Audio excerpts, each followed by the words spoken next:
Hey there friends and fellow Pigsters, the live stream is coming right up, so you guys should sit down, kick back, maybe grab a cold one and enjoy the wait. And if you're a fan of elevator music, well you're in luck, cause you could expect about 10 minutes of it. I'm so excited, I can't wait to see what Piggy says when he goes live.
Hey there friends and fellow Pigsters, the live stream is coming right up, so you guys should sit down, kick back, maybe grab a cold one and enjoy the wait. I'm so excited, I can't wait to see what Piggy says when he goes live.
Hey there friends and fellow Pigsters, the live stream is coming right up, so you guys should sit down, kick back, maybe grab a cold one and enjoy the wait. I'm so excited, I can't wait to see what Piggy says when he goes live.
Hey there friends and fellow Pigsters, the live stream is coming right up, so you guys should sit down, kick back, maybe grab a cold one and enjoy the wait. I'm so excited, I can't wait to see what Piggy says when he goes live.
Hey there friends and fellow Pigsters, the live stream is coming right up, so you guys should sit down, kick back, maybe grab a cold one and enjoy the wait. I'm so excited, I can't wait to see what Piggy says when he goes live.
Hey there friends and fellow Pigsters, the live stream is coming right up, so you guys should sit down, kick back, maybe grab a cold one and enjoy the wait. I'm so excited, I can't wait to see what Piggy says when he goes live.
Hey there, friends and pigsters.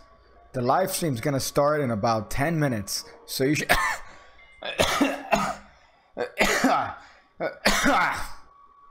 Oh, that was a badly timed joke, if I've ever heard one. Let me go back here to editor, make sure everything's fine. Yeah, so hey there, folks. Well, I've been perusing this chat just a little bit, just checking what you guys have to say. Some accusations going on here. There's a lot of pointing here. I don't know if I agree, but you know what? Well, I was gonna say you live in America, but most of you guys, or at least a decent portion of you guys, are from different parts of the United States, so, or of the world. Sorry, again, it's Freudian slip. I'm thinking United States, and that's what comes out. So, oh boy, what's up, El Pig? Your meme stream on Reddit is growing. I know I keep neglecting making that video, but I need to probably double down and already finish up that pig meme review video, PewDiePie ripoff. So yeah, I thought I'd do a little bit of a stream here, maybe give some shit away, maybe not, probably not, maybe, you never know, so, oh yeah, that's what I'm talking about. So also wanted to talk a little bit about the tricks I put out this week and different content that I've put out this particular week. So why not do that and call this a hot stream, right? Call this a hot stream. What's going on here? It says, I just got the Gatsby book test from Theory 11. You could stop at 5 or 6 stores. Just one. That one guy just stopped at one store. He stopped at one store, and it was the Piggy store, where he just dropped 99 euros, 0.99 euros. That one guy, thank you for that hot drop. But hold up here. Oh, is it really that good? I haven't heard about it. Gatsby book test. I've never heard of that. My favorite book test is the what do you call this? The old school one, the Hoy book test. There you go. That one's definitely easy. Will you ever do a face reveal? No. Maybe when you learn how to spell reveal. Maybe, as opposed to spelling reavel, which is what that is, I guess. Yeah, but I'm not planning on doing a face reveal anytime soon, at least for the time being. I've explained many times why, but usually it's an indicator, I think, if you ask me to do a face reveal as to your actual age. It tells me that you're under the age of 15. Am I correct on that assumption, Ismail? Is that a correct assumption that you are under the age of 15? I just want to know if my assessment is correct. Usually I'm spot on, but then again, I really can't trust because this is the internet and you can in fact lie. So you said sorry, mate. Oh shit. All right. Hold up. Let me look through these comments and then I'll talk about the different tricks that I've put out this week and what I'm planning on putting out. So here we have people telling me where they're from. London, United States, United Cakes. That must be United Cakes. That's definitely something that I'm probably going to steal later on. Something about Mason's girlfriend. Top Notch being an absolute troll. I don't know what's happening. Third wall break. I'm not ready to get dumped. Oh, this is okay. So this is just going back and forth on some female here. That's phenomenal. But I'm 15. Okay, so I was accurate in my assumption. Nothing wrong with being 15. But for some reason, I don't think the younger crowd seems to understand as to why I don't show my face. But the older crowd kind of gets it. It seems to be very accurate, my kind of assumption of that. So who did the pig cake logos? A friend of mine. He's great at graphic design. So he made the logo for me. I told him what I wanted and he did something on his own and I ended up liking that better. So you could stop at 5 or 6 stores. You know, that meme is definitely something that hopefully I want to take off. I might make a shirt. You could stop at 5 or 6 stores and then in the back it says or just one and then just have a giant penis. Pig cake chill Voke. I'm leaving in 10 minutes. Well, Voke is something that I'm selling. Obviously, I've gotten quite a decent amount of feedback on it from people that have enjoyed it very much, and you could check it out at pigcake.me. Hey boy, look at that. How's that for shilling? What should we ask Jordan Peterson? I don't know what type of shampoo he uses. Right, what type of shampoo he uses? I'm always interested. He has fabulous hair, and he's kind of a stud for an older guy. So you should ask him that if you have the opportunity. That shirt would be, in fact, lit. Lit in the sense of actually on fire, not in the Logan or Jake Paul sense. Father your children, said Eric. You know, depends. Nowadays we tend to see that hot chicks could end up actually being dudes. So even though your name is Eric, you could potentially be female. So that could actually work out at the end. In description, you have my name. Okay, all right, I'll take that. Has anyone not enjoyed a paid product from Pigcake? You know, I think I've gotten maybe one bad review in all the time that I've done it, and it's just one person that might have said, oh, I didn't enjoy this any card at any number. But that's it. I think that apart from that, I've gotten overwhelmingly positive reviews, which is a good thing, I guess. I do want kind of you know, they're tricks that I thought were good, and I'm putting them out there with a monetary kind of wall between it because I think they're worth it, I guess. However, when it comes to them, yeah, most of the feedback has been definitely positive. So do your parents know you're gay?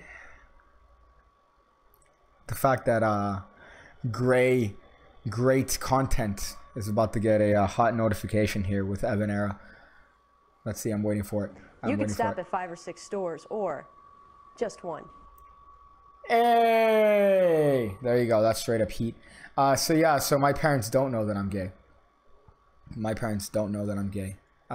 So maybe that tells you a little bit something about how I actually am. Maybe if I like the male kind. Book tests like Gatsby never look like real books for some reason. The design is always off or something. I need to check it out. I'm not entirely sure about it. I'm not entirely sure, but usually I just like, I don't like having an extra book, or if there's some sort of something else that I have to carry. I'm not a fan of that at all. Hey, Pigcake Top Notch is trying to get a fine female. Any tips for him?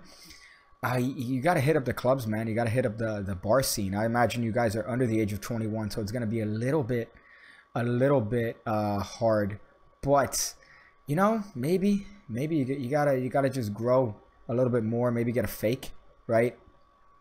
Hit up the bars, be charming. Don't do magic. You're gonna repel women if you do magic. So yeah, that's kind of my best tip. It's easier for me because I'm above the age of 21. Usually it's you know, that's the hard grind when you're under the age of 21 and you can't get in anywhere, so you're pretty much relegated to your old friends, right?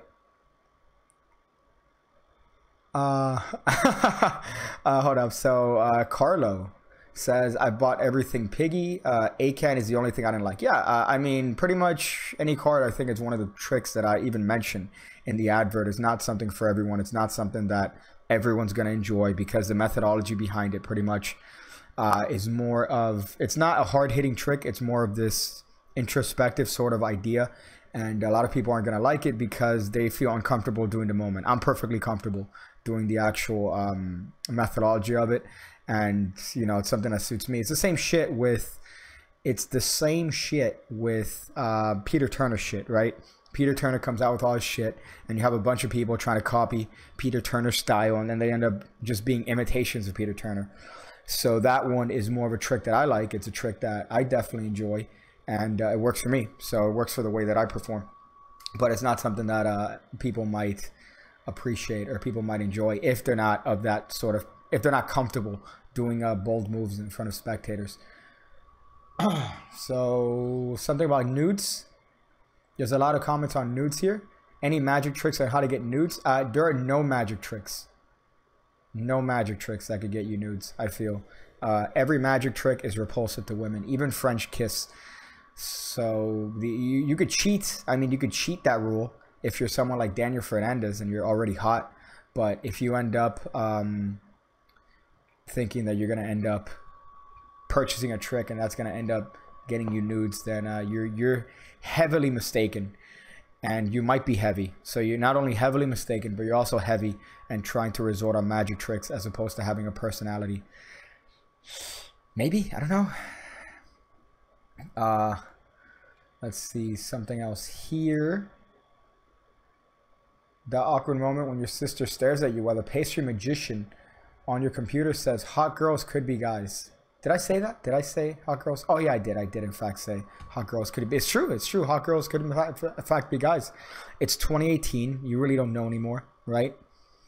You definitely don't know anymore. So, you know, you could be chatting up a particular female and then it ends up, it's like, hey, you know, I was a dude about 2 years ago. And you're like, damn, your surgeon is astonishingly good. A lot of combo about girlfriends here. That's kind of dope. Anything that's not magic, I appreciate. That's a joke. I still like magic. I think it's a waste of time and money to follow the magic trend. Most of my friends disagree. Should I get new friends? Says that one guy. What are you referring to exactly? Are you referring to the concept of you like just buying into magic constantly and thinking, oh, I need to get the latest trick and that whole thing? Is that kind of what you're talking about? But I agree with that sentiment of pretty much not purchasing magic just sporadically. So I'm kind of that. I think I have a video where I rant on that on Patreon. Not to shill that, but yeah, I'm shilling it. I shill it, boy. Let's see what someone says here. Pick Cake, this isn't a magic channel. What are you talking about? Well, you know, yeah, yesterday there was a lot of magic talk on Pick Cake Plus.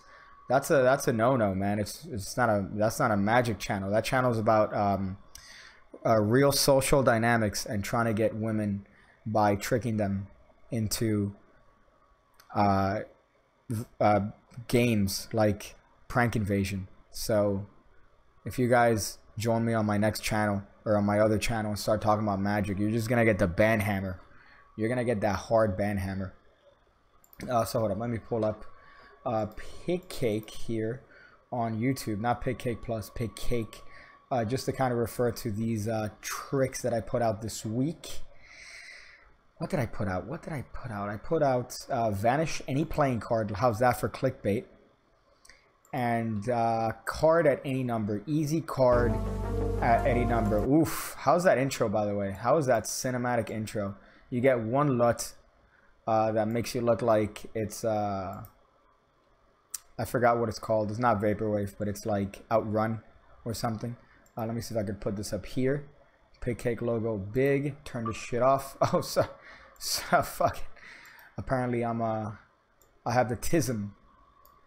So yeah, so this video, look at that hot intro. Hold up, let me just play this with that hot music.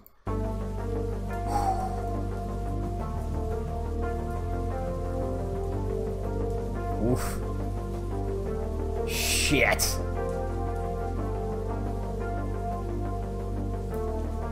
Damn, son. Where's that combination intro there? How's that? Why is that so hot? But this trick is a couple of different things. This is just a combination, and I think I talk about this elsewhere, I think. But it's pretty much a combination of that old made you rethink your life's decisions. It's a combination of this old force, man. Animan's book on card forces is one of those old books that people tend to overlook, and they tend to pretty much not take seriously because there are better forces, you know. Honestly, there are better forces, and that's not what the book's about. I feel like the book is something that is kind of set to open up ideas in your magic. So you can't really use the forces verbatim as they're presented, but they definitely spark a lot of ideas. And one of them is the way to get the card at the number in this position. And I particularly enjoy that method as opposed to the classic countdown force. If you guys, I think I allude to it here. But this force is kind of a reverse countdown force. Is one of those forces. The way they are you pranking me? The way they write it up in the force is that it is 16. You put the card 16, right? And then whatever the number they name under 15, you deal subtracting 15 minus whatever number they name, you deal with that, and then that's fine. So when it comes to this particular method, I do enjoy it, and this is what I love, by the way. I got a comment, I think, here saying, Piggy, but what happens if they name 3? You're gonna have to deal 7 cards.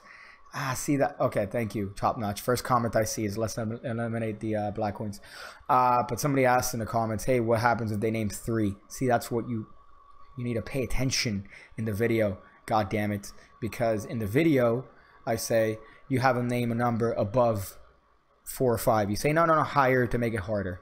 Again, that doesn't make any sense, but it does eliminate the only downside to that particular force, which is that you have to deal, you know, if you would have to deal more than the number. So for example, the idea is that if I asked for somebody to name a number, right, and they name 3, I'm gonna have to deal 7 cards with this force to make it work. So when it comes to this one, you eliminate that notion by just saying no, make it a little bit higher just to make it harder, because they name 5, 6, 7, 8, 9, you're pretty much good. And let's see, I don't know if this dude is here, but there's an amazing variation on this by Brian Connor in the comments here. Let me see if I can find it. Let me see if I can find it here. Oh my, yeah, this is so good. You're so good, Firefox. I'm trying to pause this shit. Okay, so I don't know why the comments aren't loading. This is what I get for using Firefox and thinking that it works. Okay, so we got Russian Genius saying ham fan boy. Let's see here. This is a phenomenal idea here. Let me see if you guys see this. Yeah, okay, so Brian Connor dropped this amazing idea here. Put it 7th from the top. Chances are they're going to say 7 and they could deal. If they name 8, you deal down in pairs. If they name 9, you deal in 3s.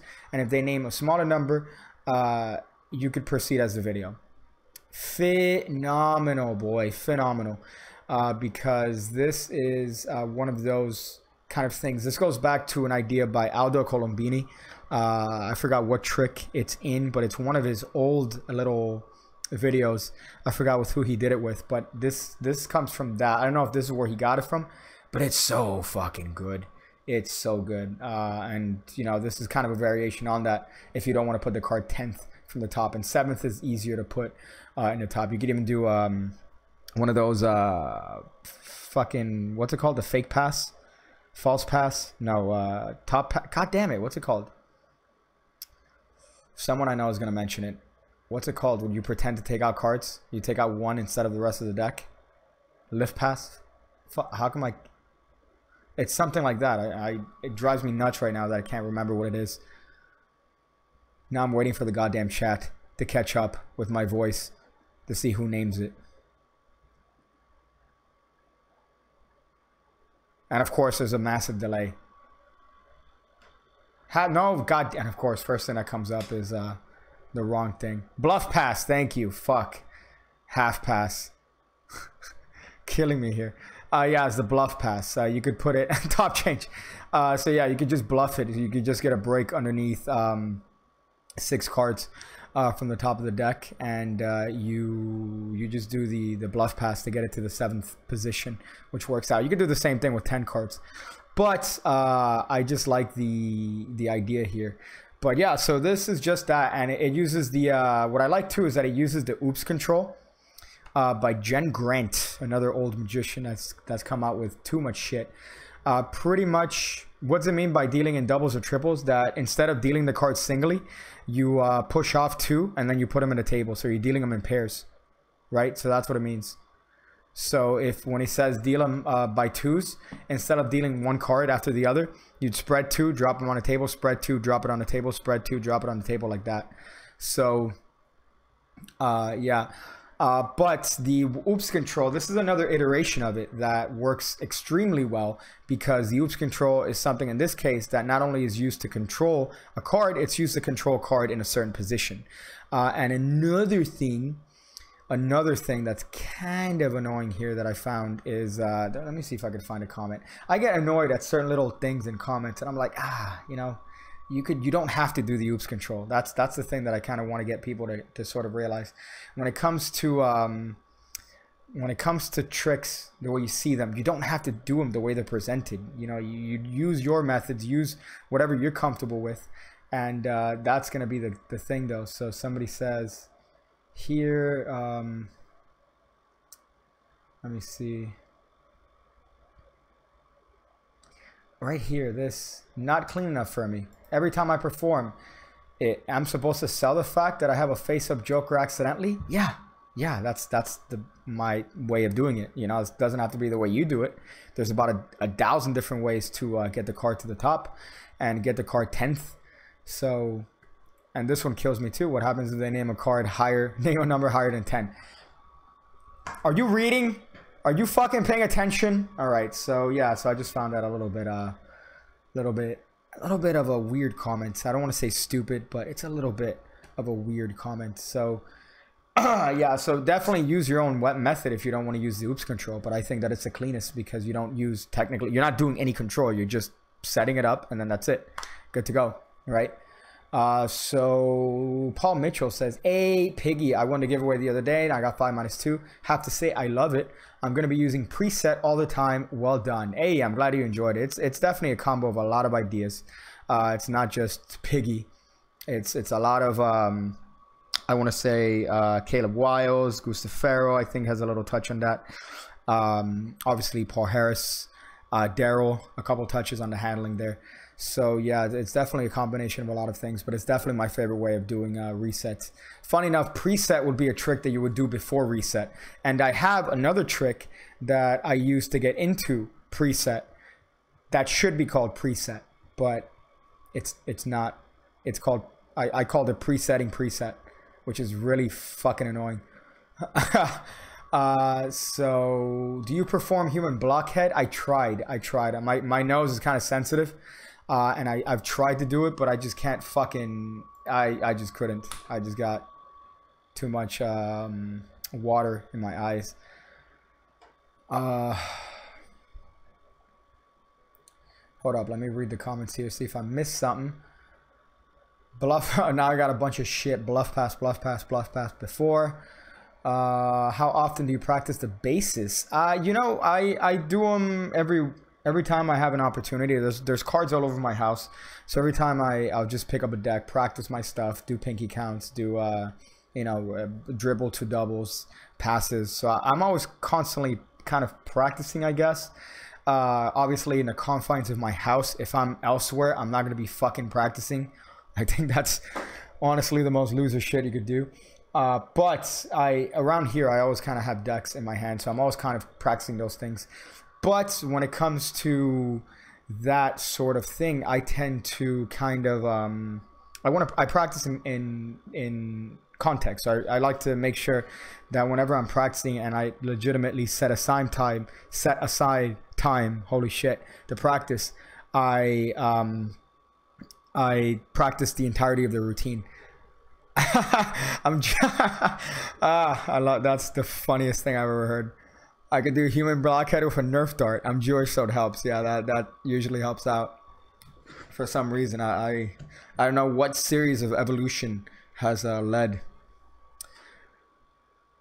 people of that religion to have big noses. I kind of have a fuck nose, to be honest. I have a little bit of a fuck nose, so I kind of feel you. Where can I learn this presetting preset? I haven't put it anywhere yet. I haven't put it anywhere, but it's just like an interlude to preset, and I enjoy it. It's kind of like a good intro. It gets you kind of set up for the trick. But it's funny because that trick should in fact be called preset, but it's not. Preset is, you know, yeah, you get it. Paul Weatherby, boy. Paul Weatherby is the greatest fucking magician of all time, and I will fight anyone that challenges me on Paul Weatherby not being the greatest magician of all time. Paul Weatherby. Paul fucking Weatherby. Oh my goodness. This guy. The fact that he only has 844 subscribers is an atrocity. It's definitely an atrocity. Let me see this right here. Introduction to spoon bending. Let's watch this. We're watching this. I don't give a fuck. Now, mix and match 2 of these delicious sandwiches. By the way, there's a McDonald's review. There's a McGriddle review coming up on Pig Cake Plus. So if you guys haven't checked that out, definitely check it out. Now that I have, let me go to YouTube here. YouTube. Let's go to Pig Cake Plus. Let's see the last trick I put up. The last video that I put up is a fairly interesting one. It's a middle school insult review. So if this could ever load. Hello, thank you. Yeah, Pig Cake Plus. So I have middle school insult review. So if you guys haven't checked this out, definitely check this out when you get the chance. Cause why not? Why not? It's top 5. They're middle schooler insults. And for those of you guys, oh, Piggy just made the video 10 minutes and 4 seconds so he could add extra ads on it. I don't get ads on this channel. You cunt. You that's another comment. You know what? I'm all about freedom of speech and saying whatever it is that you want, right? I'm all about that. However, there are certain things that bother me. You know, when, for example, face reveal, that kind of annoys me when I see that in the comments, because it's like, oh, face reveal. Or if I see certain things, right? Now I forgot what I was saying because I was ranting on that. I was ranting on face reveal. Fuck me. Somebody has to remind me where the fuck I was going and why the fuck I went into this. It was top 5 middle school insults. Oh, right here. Yeah, sorry. Now I remember. This right here. My videos, I never purposely get them above 10 minutes. You see that most of them, they're under 10 minutes. And that's not anything I pay attention to. So when I put out a video and it happens to be 10 minutes, yeah, I'll put an extra ad on it. But I'm not pushing my videos. I'm not pushing my fucking videos to 10 minutes or past 10 minutes on purpose so I could put extra adverts on it. So I just find that kind of obnoxious. I find that kind of obnoxious when people say that, because it's usually serious. It's never like a haha, I see that 10 minutes. It's usually hey, I noticed 10 minutes, dog. What, you trying to get into extra ad revenue? You know, so, fuck that. I don't like that. So hold up. So this one is one that I've put. Yes, today actually. I'm rubber, you're glue. You know, I contemplated it, but I could only put 5. And top 5 here is definitely phenomenal. No you. Fuck. No you's a good one. Shit. Okay, so yeah, but there's a review of the McGriddle coming up on the channel. I have a setting on my ad block to turn it off for your channel. Thank you, that one guy. That's heat. Obviously, I hope you're bad at debating. I would say I'm good. I'm average at debating. I don't know any tactics. I know that there are certain tactics in debate that people fall under. I've kind of briefly studied those, but not anything that's like crazy. But you said, can I give you a non-exposing description of Vogue? And then Top Notch chimed in with, I wouldn't recommend picking up Vogue because it includes many creative principles that could be used in many situations, only limited by your imagination. That's really funny. So yeah, it's pretty much just a way of equivoking a certain group of cards in a deck, which allows for a lot of tricks to be easier. So there's a lot of concepts that are hard to do, like for example, Colossal Killer, right, is one that you would need, for example, I think 9 cards in your wallet. With the vote process, it's 4 technically. So that's Vogue. Just pretty much is a way of using Equivoke to boil down to a smaller group of cards from a full deck. So and what I like about it is that it's streamlined, it's really quick.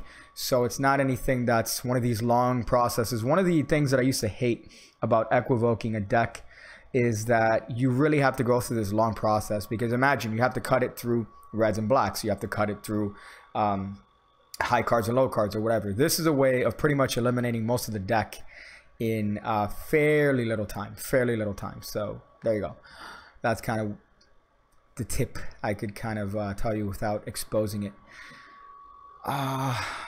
Okay, so what's going on here? Okay, so yeah, well, I was gonna watch this shit. Y'all distracted me. $4. Breakfast at McDonald's. Hi, I'm Magician Paul Weatherby. Oh shit. In this tutorial, it is the introduction to spoon bending. My guy's gonna bend some spoons. You ask? Well, Back in the 70s, there was an Israeli psychic named Uri Geller, and he claimed he could bend spoons with his mind. Well, since then, magicians have started doing it, and 40 years later, they're still doing it. You know, this guy seems like an alright guy. Cheap spoons. Oh, I can't believe I talked over that. I talked over that. Hold up. They're still doing it. This is a brief introduction. Get yourself some cheap spoons. Oh. A 5 and dime store. Is Top Notch here just trying to get puss in the chat? Top Notch. Could you please try to refrain from getting vagina in a fucking parody magic tutorial?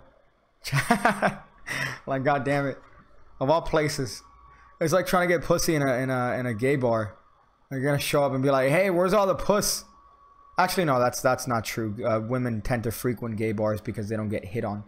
It's like going to like one of these butch bars and trying to pick up chicks. That's the equivalent. Spoons, 3 or 4 for $1. The cheaper the spoon, the better. Have a collection of spoons. You can take the spoons and, well, you can have one person look at a spoon. They can examine it. You can take that. I really want to see how he bends this shit. Someone else to examine, and take the spoon. Dude, who's the fucking camera guy here? Watch very carefully. With just a little bit of motion. Yeah, my guy put on the craziest face right now. Holy shit. Starts to bend. Can you see the bend in that spoon? Compared to, let's say, this spoon. You can see. Oh, shit. That's bent. Spoon bent. Psychic powers. My boy, Paul Weatherby. And now, the big secret. He looks like a cool guy to hang out with, honestly. He looks like a dope guy to hang out with. I know that's shocking, isn't it? This is what you do. You have all the spoons out. You pass one spoon out to someone. They look at it, they hand it back to you. You pass the spoon to another. Make a distraction. As you're crossing your arm over, simply grab the spoon like this, press the handle on a table. Then hold the spoon straight onto the audience. Oh my goodness. They can't tell. Somebody got paid to edit this, dude. Start shaking the spoon and slowly. I can't deal with this. Slowly let it go forward, and then they can see the big bend in the spoon. That, in a nutshell, is an introduction to spoon bending. I'm magician Paul Weatherby. Check out weatherbymagic.com. Oh shit, is he gonna say it? Rock on and keep your magic strong. Hey, my boy said it. Rock on and keep your magic strong. Let's see it. I'm magician Paul Weatherby. Check out weatherbymagic.com. Rock on. Ah, this guy's so fucking cool. Holy shit, I can't deal. Oh my fucking god. I'm actually dying. Oh man, rock on and keep the magic strong. I actually ended an email with that. Swoosh or a bottle break. I definitely need to steal that. I need to steal that sound. I need to steal that. This video needs that type. You know, dude, I don't understand why people think that like all these effects and PowerPoints make it better. I used to see PowerPoints by adults, people that are above the age of 30, like people who should be they were given licenses to drive, and their PowerPoints looked like they were made by a fucking 4-year-old, dude. It's awful. You have like planes, slides turning into planes and shit. So it's god awful.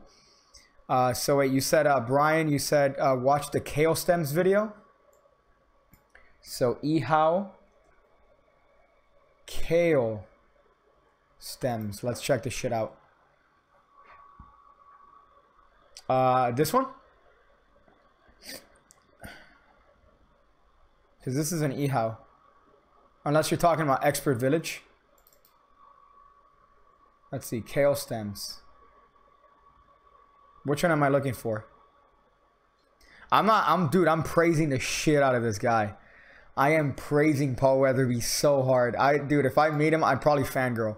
I'm not even kidding. I would definitely fangirl if I meet Paul Weatherby. I'm like, oh, look at this Paul fucking Weatherby. Rock on and stay strong. Fuck, he's probably gonna get a kick out of that if somebody recognizes him and they go, oh shit, Paul Weatherby. So it's Expert Village. Expert Village, right? Experts Village. Let's check this shit out. Rock on and keep your magic strong. It's this one. It has to be this one, because I don't even see Expert Village. Okay, I'm gonna stay here and I'm not gonna move because I know there's a delay. So you let me know if this one's it. Cooking guide. I hate PowerPoint animations. Listen, I fucking love good PowerPoints. I'm a huge fan of fucking PowerPoints. I murder PowerPoints. It's minimal to the point where it's obnoxious, my PowerPoints. Like I pretty much use material design from fucking from Android. Paul, I'm wearing your shirt, dude. The first one. Okay, so let's check this out. How to cut kale. And No, I really want cookies now. Never skip on fudge. No, I really want fucking cookies. Okay. Ollie here, we're going to show you how to cut some kale stems, so let's get started. This is going to be kind of easy to do. We're going to just turn it this way, and then we're going to expose our stems, and we're just going to cut the bottoms off to remove our stems. And that's how you cut kale stems. Thank you for watching. Stay smooth. Oh, shit. Oh, man, that is amazing, dude. That is fucking golden. Oh, shit. Wow. Stop. My guy legitimately made a video on that. This is insane, dude. I have to make a... Dude, this is Pig Cake Plus if I've ever seen it. Pig Cake Plus. Wow, that is astonishing. How to fucking get... Oh my goodness. And what'd you say? You said how to make a 3-cheese blend for your pizza? Fuck. Dude, you are killing it here. Okay, let's look this shit up. How to make 3-cheese blend. You gotta let me know which video it is. That's this one. Oh, fucking stop.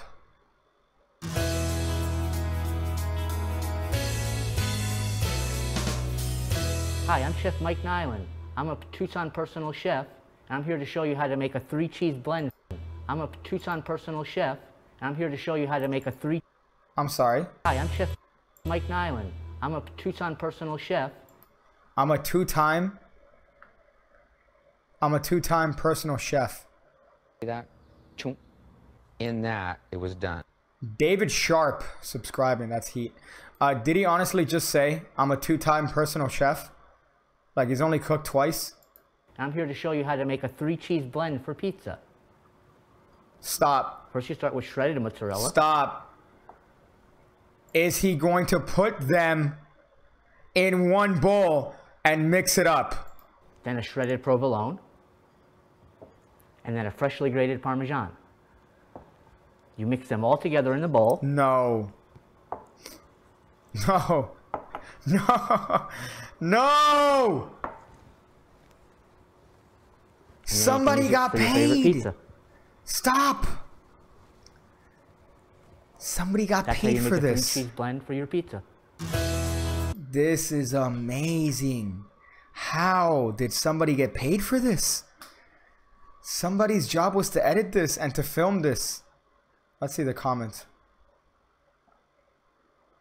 This is the greatest video. God damn it, I forgot the bowl. I've always looked at my cheese and asked, would it blend? For vegan cheese, there's a different method. Maybe something more simple. I'm a 2-ton personal chef. Oh man, that's so good. This is really good. Oh shit. Cooking guide has to be, dude. This has to be like legit. Fuck. I saw this cheese blend guy on Tosh.0. Jesus, that's phenomenal. That is actually amazing. How did somebody get e-paid for this?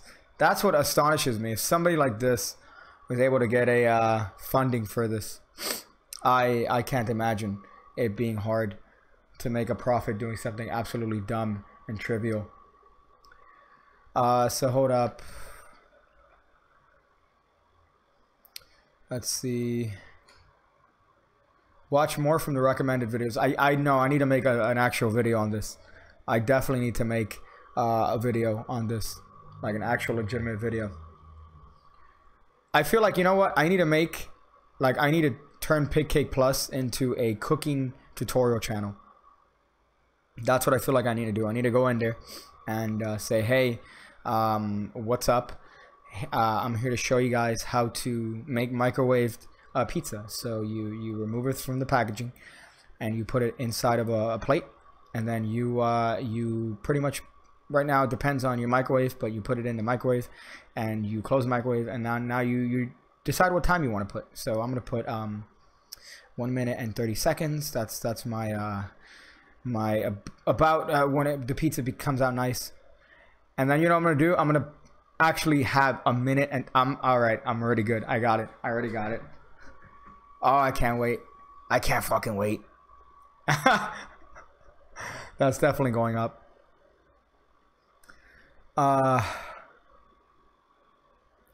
Let's see.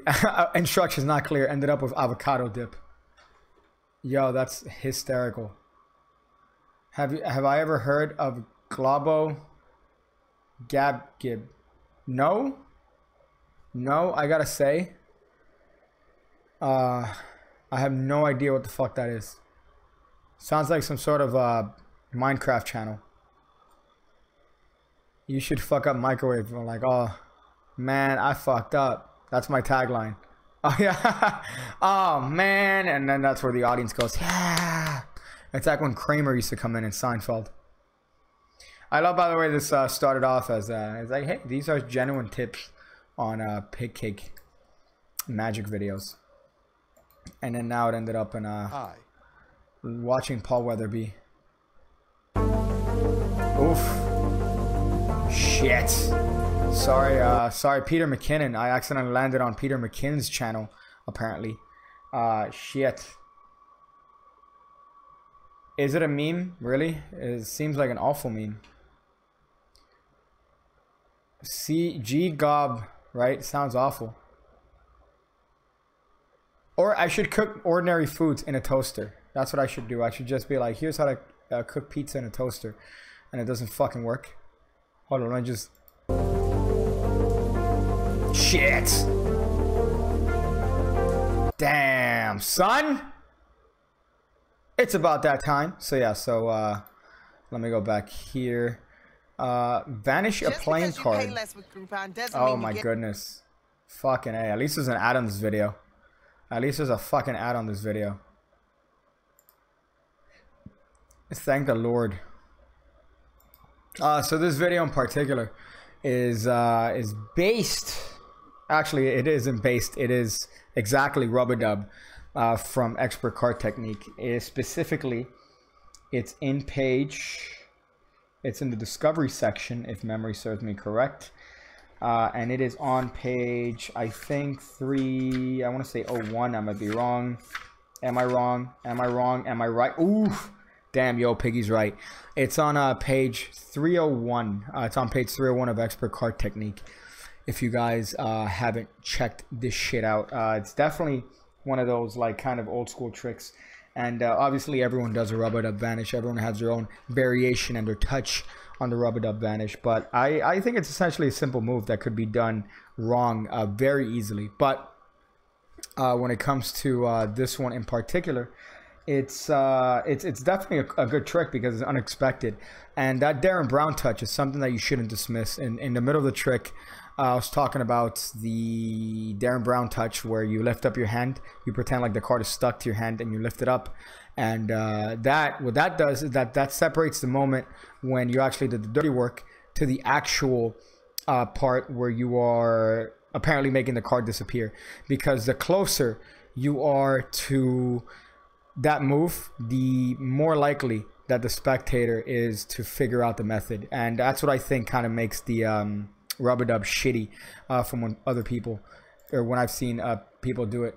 So what you want to do is that you want to make sure that you separate the moment when you actually do the dirty move and you make the card apparently vanish for the spectators. Some people think that those two moments are one, right? So I've seen people do a rub-a-dub vanish where they pretty much do the move and then the card disappears immediately. Way to get fucking caught, you fucking ill magic piece of anemic whatever. So the best way to not get caught is to separate the moment from the actual dirty move. So the actual way it was described, though, I think is why people tend to have done it in the way that they do it, because pretty much okay, so on page 302 here, it says here, place the card face upwards on the pack, turn it face downwards, repeat the actions up to that point so that the palm presses against the left thumb. Remove the left thumb at the same time, drawing the chosen card swiftly. Immediately place the right hand on the table. Make the same rubbing motion. Lift the hand and show that the card is vanished. So pretty much this kind of takes advantage of surprise. But I feel like definitely 3-strike rule. The audience is still waiting for the magic to happen and you're already a step ahead. So people tend to think that whenever you do the move and the magic moment are one and the same, and that's the worst thing you could possibly do. So when you have that sort of separation between the actual magical moment and when the move took place, you're not going to get caught. You're definitely not going to get fucking caught. So here is where I just got that idea. It was on Darren Brown's, what do you call this? Darren Brown's move from, oh fuck, what's it called? Devil's Picture Book, I think. And he talks about it. He does it in the context of a 3-card routine based on a Tom Mullica shit. But he drops that vanish, and it's so much better than doing the original rub-a-dub vanish. So here, what's it say? Pay for YouTube Red, you broke bitch.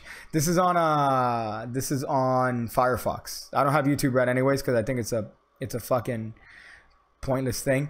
But here on Firefox, I'm just not signed in. Are stuck in San Francisco traffic. That sounds god awful. That definitely sounds god fucking awful.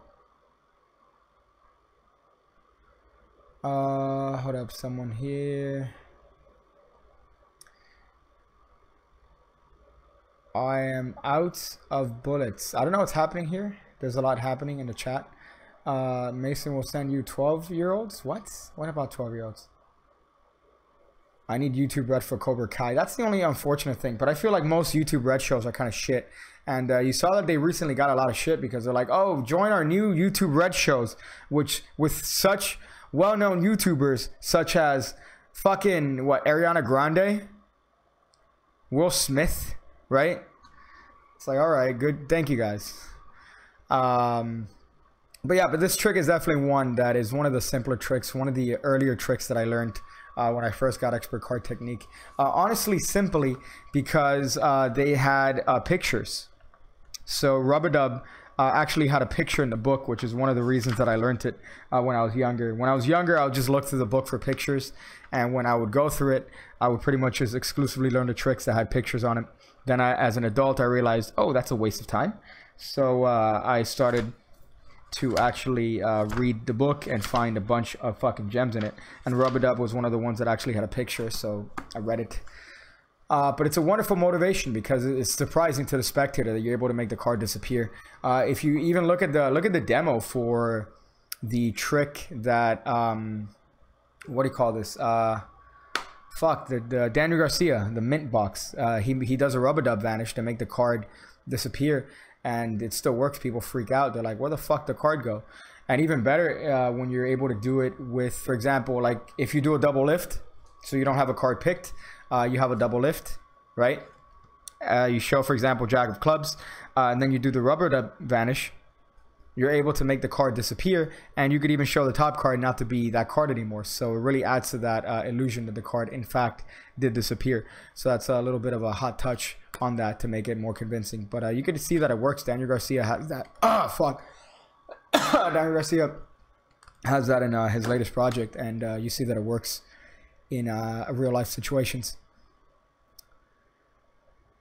The YouTube shows are a bunch of shows where they brought in celebrities to the safe side, where they're not allowed, bad reputation. Well, I feel like YouTube is trying to become television and trying to kind of capitalize on that, but you know, it's not. It's really fucking not. Even though that's kind of what they're pushing. They're, oh yeah, we're supporting creators. We're supporting that word. By the way, I hate that word. I hate fucking that creator attribution. It's like influencer. It's one of those words that makes me want to stab somebody in the goddamn neck. But I feel like YouTube is definitely pushing in that television market. And they're not making any profits too, which is phenomenal. You know, I would think that if YouTube kind of got a similar market to Twitch in the sense of opening up sponsorships, I feel like they could take a fat cut, make profit, and then shut people up because they're getting profit as well. I think, if that makes sense. So I forgot who even suggested. I might have been even PewDiePie, I think, from a while ago. I was talking about that concept about if YouTube opens up sponsorships to other channels, they could take a cut. The channel gets a cut, and the person doesn't see ads on that person's channel, so they get a little bit of a benefit on that. So that's kind of a dope thing for everyone.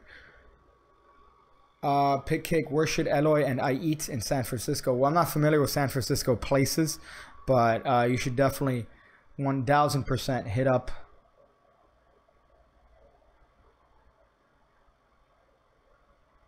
KFC. There you go. Kentucky Fried Chicken. Garcia needs to make Mint Box 2 where you could use any I hate bikes. Well, I mean, that's the only, that is the only, I don't know what's happening here in the chat, some weirdness. But yeah, but that's the only downside to the trick, but I think that that's a worthwhile trade. Honestly, I don't think that that's that much of a trade-off. Because what does suck is that you have to pretty much, you can't change it, the gimmick, right? So you can't change the gimmick. So for example, I'd love to have it where there's a billet in there, right? If there's a billet, that'd be fucking amazing, because you could pretty much do a mental trick, right? And you dope it up and it's hot. But when it comes to that particular method, you can't change the gimmick out, which kind of sucks. 2 croissant sandwiches and a hash brown and a large iced coffee. Are you talking about like my breakfast on a good day? I know that it's a good day when I get that from Burger King, but unfortunately the breakfast is not all day. So Max Diner, onion rings the size of old-fashioned donuts. Holy shit, there's only one place that I've done that and it wasn't good in particular, but I'm a fan of the smaller onion rings, dog. I don't know what the fuck is that. It's 1 a.m. over there, so yeah, so it's about breakfast time over there if you are a drunk club girl. It's like, we're fucked up, we're gonna go to Denny's. I think YouTube is trying to bring sponsorships on certain channels. Yeah, I know, but the fact that it's still very limited, it's kind of still something that people are going to complain about. But I feel like, you know, if they were to open that up, it would really solve a lot of their issues, because you wouldn't have as many YouTubers complaining about ad revenue and shit like that. You'd have, you know, you'd have somewhat of a way, if YouTube offers something in a sense of a sponsorship, something like Twitch, because I know Twitch is pretty much tied to Amazon, so you get a lot of shit. But they just need to figure it out, dude. They definitely need to figure that shit out, because all it's gonna take right now is for a platform to come up and people are gonna jump on it. There's only one place where I go. Patreon.com/PickKick. You already know what it is. You already know. You already know what it is, Sima. Let's see. Have I ever had a blooming onion? I think once. I had a blooming onion once, and it was definitely not what I thought it was going to be. I prefer chicken fries. I prefer chicken fries. What else here? Something about San Francisco. Okay, so yeah, so that's the trick that I put out today. Friday, I think it might be a review, maybe. Might be somewhat of a review. I feel like I already put out 2 tutorials on the channel. Might be I might do the meme review video for Friday. It depends. But for this one, I just want to talk a little bit about those particular tricks because just a couple touches on it, man. This is definitely a trick that I think everyone should do. It's pretty simple and it's definitely hard hitting. Easy card at any number is another one. Too many people are obsessed with fucking ACAN. I talk about it here, I think. Let's just show my shit even harder. Pickcake.me. Let's just show the shit. So yeah, so here, my latest one, if you guys haven't checked it out, it's on card at any number. So I talk a little bit about, why is there 2? I feel like one of these Instagram sluts. I don't know, one of these, if you ever seen these pictures on Instagram where it's a girl that she posts one of these pictures that's like a collage, but they're literally not different. So it's like, this one is, it's like they're the same shit. The only difference is that this one might be black and white and this one might not be in black and white. So I just find that really fucking funny. But this one in particular is just a little bit of a blog on talking about card at any number and using old and trying to be old, the old method, finding good in old. That's kind of what the blog post is about. Gatsby test trailer dog. Let's check it out. Let's see if it's worth it. Gatsby test theory, right? Theory 11. Let's check this shit out.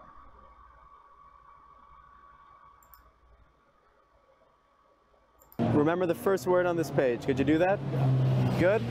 Could you also do the same, but take off your glasses too? Put them up, yeah. Tell me one. Stop. Can you think of the first word on this page? Yes? Is that not the flashback book test? Are you thinking of plus? What? Is that not the flashback principle? I want you to mentally spell out your word in your head. Mentally spell it out. Okay. Think of a letter somewhere in the middle. Can you do that for me? Yeah. Is that an O? Yeah. Are you thinking of slow? Yes. What? Think of a letter. Day. Whoa. Is this not the flashback book test? Gatsby. $34. Oh, but you get the book. Okay, so it's a paperback. Even under close examination. Yeah, I feel like this is just a variation on that principle.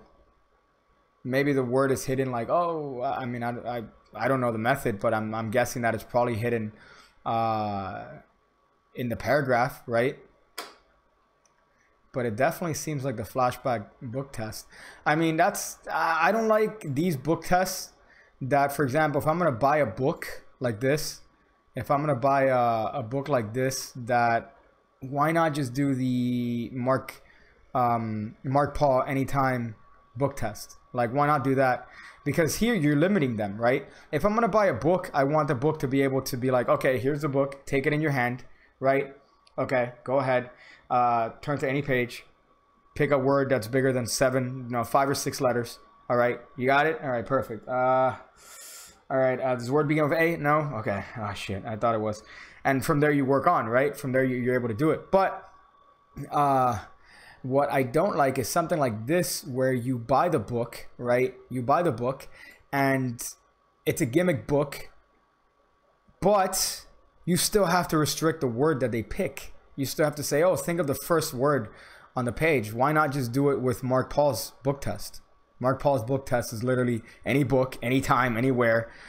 riffle down, say stop anytime you want. Go ahead, look at the first word. All right, you got it. Hold on to the book. Think of your word. Boom. And it's the same shit. Although, any book test. Literally any book, anytime. This, you need to carry this book on you. You need to have a book on you already. And it's a gimmicked fucking book. Like, yeah, it's hidden and it's perfect. But this is exactly why. This is fucking exactly why. This is magic for magicians if I've ever fucking seen it. Because you read this and you're like, oh, I need this. This is amazing. Wow, this is phenomenal. I need to carry a fucking book on me at all times. And then I need to have this gimmick book on me in order to do this trick. Dude, just do a fucking book test that you could do with any book. Mark Paul's is great. The Hoy book test is good. So it's like, you can use any page. Then there's 2 special pages where they could pick any big word and you'll know. Okay, so it uses that principle as well. I feel like, yeah, it's definitely a combination of a flashback, definitely of a combination of a mother of all book tests. It's definitely a combination of those things, but I just don't see the fucking point in spending 34 bucks on a book that you have to carry on you when you could literally do the same fucking trick impromptu with a borrowed book that you've never touched before. Like, it doesn't make any fucking sense. Hoy works great. Hoy's another one that's astonishingly good and phenomenal. You could do a one ahead book test, right? I think this guy has one that works astonishingly good. So something like this to me is fucking magic for magicians. Like, this is magic for magicians. It's 34 fucking bucks to get a great Gatsby book that you need to carry on you. Fuck. I don't know. The method might be brilliant, but it's something that I think it's pointless to me. And if this is like hard times, let me see. I'm trying to see if maybe there's like some sort of thing here, because I feel like it's a flashback principle but more hidden. Like, that's what I feel. I don't want to spoil it. I don't know what the fuck it is, but Jesus. Let's see. Franco's good with the ladies. Franco's good with the ladies. That's funny. So yeah, so I'm not a fan of that. I'm not a fan of that. Gotta tell you, I'm more of a fan of having a book that you don't have to. You could just do it with any book. You could just do it with 34. I'm sorry, I'm reading the first 2 digits, but I'm more of a fan of the Mark Paul book test. I'm more of a fan of that sort of idea of, if I'm going to do a book test, first of all, I'm not going to carry a book on me. I think that's fucking stupid. If I'm going to do a book test, it's because I'm surrounded by books. So I'm at a bookstore, I don't know, somewhere that they sell books, right? So, hint, what's the opposite of hard? Soft. Soft. Soft. Soft. Maybe, yeah, I don't want to say the method. I don't want to say the method, but I mean, I'm pretty sure it's overkill. It's definitely overkill. The Hoy book test is one that's phenomenal. Andrew Gerard, as you just mentioned, Brian, has fucking-tastic touches on it in that project. Gerard on Hoy. So for fucking sure, dude, I definitely would not get something like this myself. I just think that it's pointless. It's definitely something that's pointless. Let's see.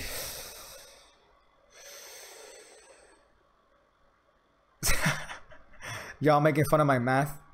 Listen, I rounded down, all right? I rounded down. I'm sorry. My SAT scores on math weren't good.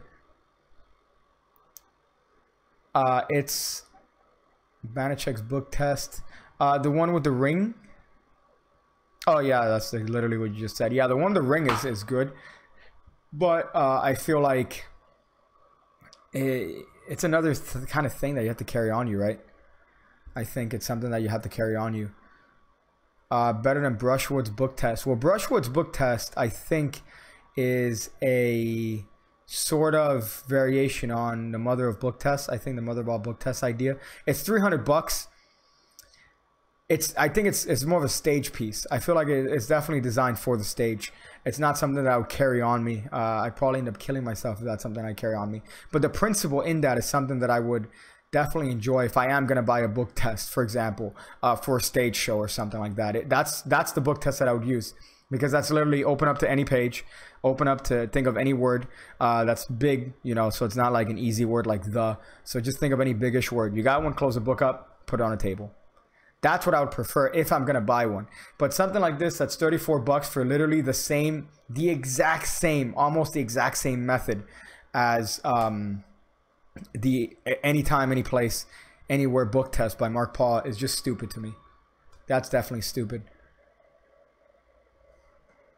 Poor man's book test, and it's all you need is a quarter. Well, that's that. That's that classic one from... Fuck. What's the name of this dude? Not Animan. Corinda, I think. It even goes before that, where you put a quarter in a book, you have them call stop, and you pretty much riffle force the page. I mean, if you know the page, and you know the big words in the page, you could do the same shit, even as the Brian Brushwood one, if you know the page.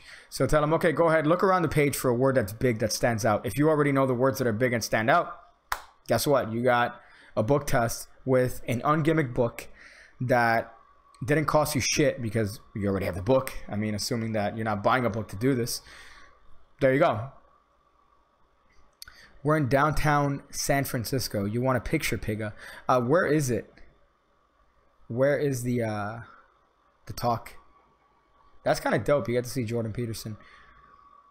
How about Anytime? You know the method. I do have a method of doing vital signs from that project with a book, right? There's a method on that with a book. Sankey's got one where you force 2 cards. I'm not a fan of those in particular because you're bringing something else to the picture. So, for example, in that particular method, you're bringing in playing cards. So you say, instead of you naming a number and going to that page number, I'm going to force 2 cards on you, and then those are going to act like the page number. I'm not a fan of that. You know who has a great one? Banachek. Banachek has one that's fucking amazing with your hands.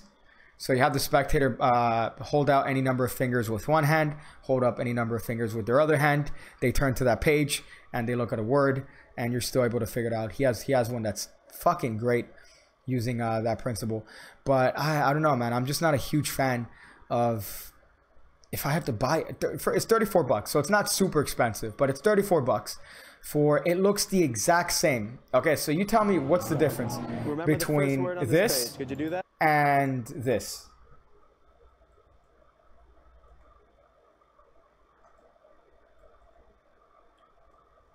Let's see.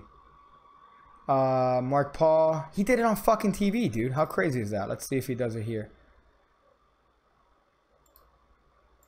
I don't want to put the volume for fear of getting a copyright strike. Let's see if he did it on TV. Right there, look, he fucking does it on TV, dude.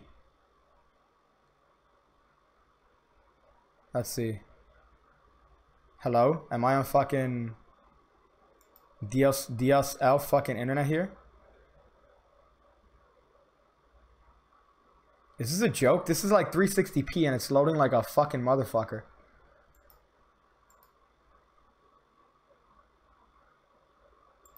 Maybe I'll try something with you next, Martien. Okay. I've got some books, and these literally were given to me before the show, and I haven't. Alright, let's check this shit. Pick a book, your choice. Let's see if he does the Anytime, Any Place. Always go for the middle one. You notice that? Always go for the middle one. Having known that, do you want to change your mind? No. You're happy? Yeah, she's fucking hot. You can. Do you want to change your mind? No, I'm happy with this. No, you see, nice. Okay, what I'm going to do is I'm going to flick through the pages, say stop at some point. Stop. Okay, have a look at the first couple. There you fucking go. It's the same shit. It's the same shit. Go ahead, call stop anytime you want. Remember the first word on the page. There you go, dude. I happen to like it for a quick trick. Again, I keep saying the same shit over and over again. My word is not gospel. If you like it, you like it. Like, I just personally think, based on my experience, that it's a fucking waste of money. Because there are other methods out there that are the same shit, that don't require gimmick books and don't require you to carry a book on you in order to do it. Like this, you need the book in order to do that method. With this one or other methods like it, you could just pick up a book, go, hey, say stop, go ahead, think of the first thing. As a matter of fact, hold the book. I don't want to touch it. Guess what they're going to remember? They're going to remember that they held the book. They're going to remember that they thought of a word on a fucking page, and that's it. You don't have to carry a book on you. and anytime, any place, anywhere. It's the same shit. That's my thing. So again, remember, what I say is not the fucking word of gospel. It's just my opinion based on seeing the shit. So, you know, there you go. I just tried to rewind on a YouTube screen. I think there's a method for a book test. And yeah, it does have, I think there is one there. I'm not a fan of that. A lot of the old school book tests involve sort of like playing cards and different things. I'm not a fan of any of those. Already, right off the bat, already a book test is something that's fairly hard, at least in my opinion, to justify. So if you're going to bring in other things to it, I feel like it's definitely going to be something that isn't well justified. So, you know, imagine, and not only do we need a book to think of a word, but we're also going to need a card number to come up with the page. Like, it's stupid to me. So I just rather, here's a book. There you go. Call stop. There you go. All right. I just figured that. Or here's a book. Turn to any page. Do me a favor. Write it down here. Actually, could you just imagine in your head? Do you need to write it down to remember it? 5 or 6 stores, or just one. You could stop at 5 or 6 stores. Andre de Matos. Have I checked out Magic App? I haven't checked it out yet. That make me an awful person. Andre de Matos. Greatest name, reminds me of Luis de Matos. But no, I have not checked that out. Let me see if I could see it.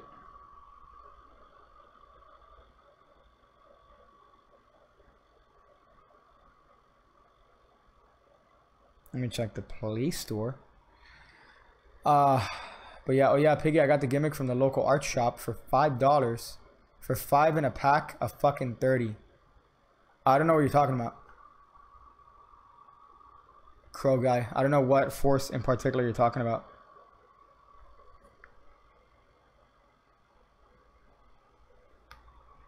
Let's check this out. Magic App, okay.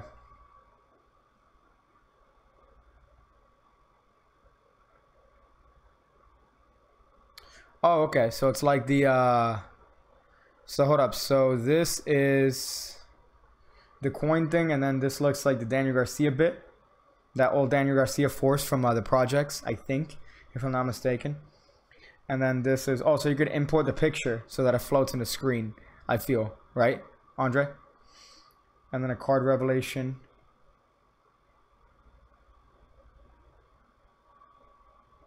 Is that what this is?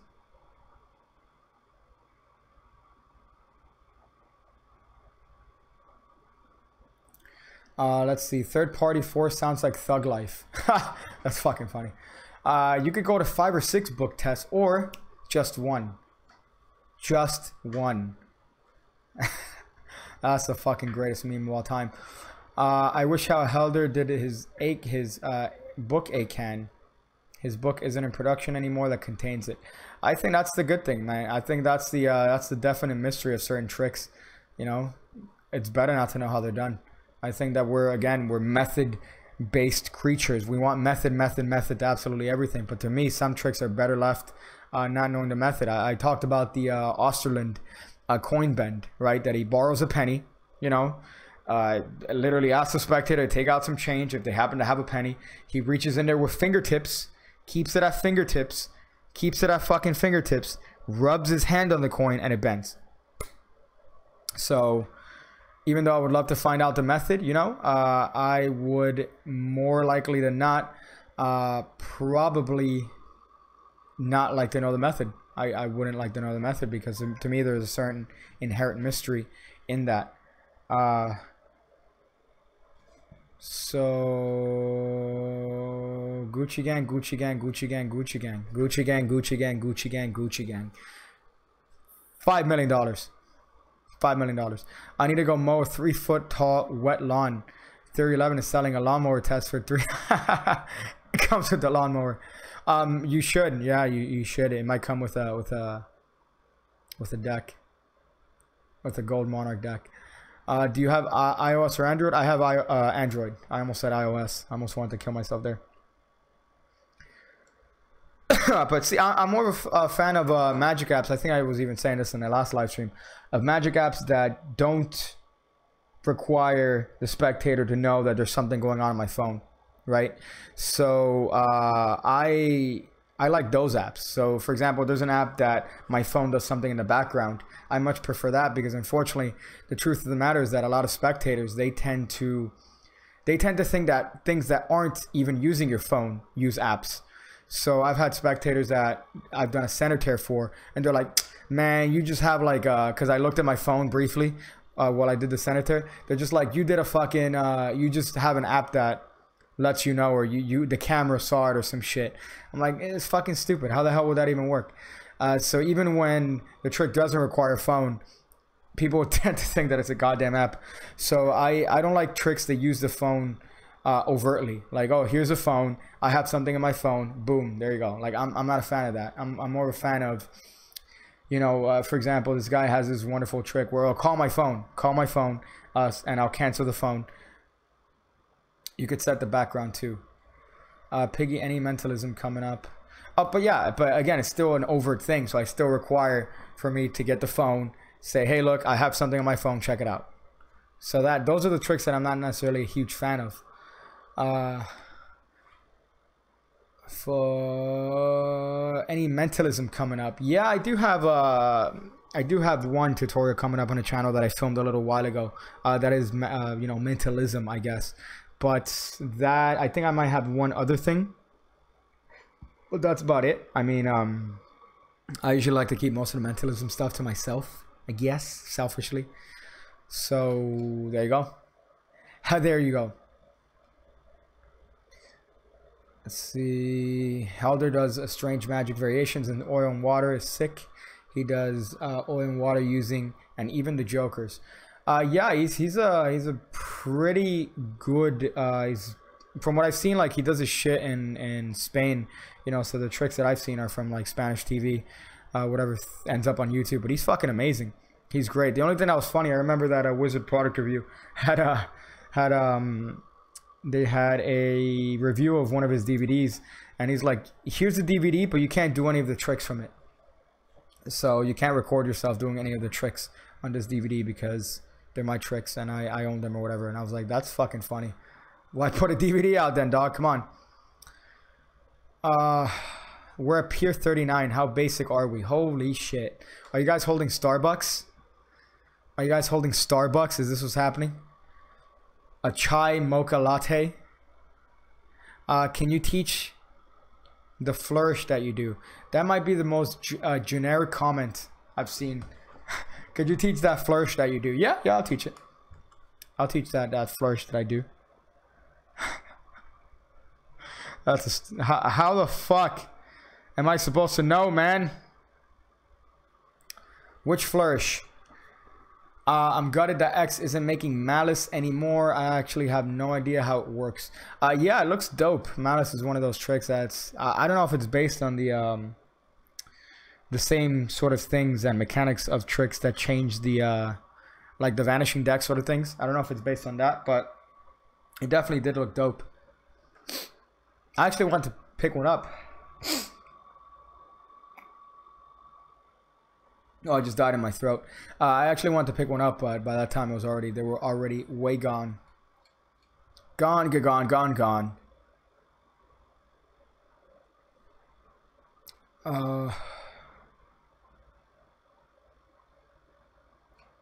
Oh, okay, Crow Guy. I just understood what you meant about the pick, about the gimmick that you use. There's another one with putty, with easy putty, silly putty. That's a fucking great way to do a book test. I forgot who's the one that did that, but so dope, dude. But it's pretty much using silly putty to find a word that a spectator thinks of. It's fucking great. It's kind of hard to do. You know who it might be? I feel like it's definitely something that John Cornelius would probably do. That guy's like, okay, so what you need to do for this trick is that you need to go to the fucking silly putty warehouse.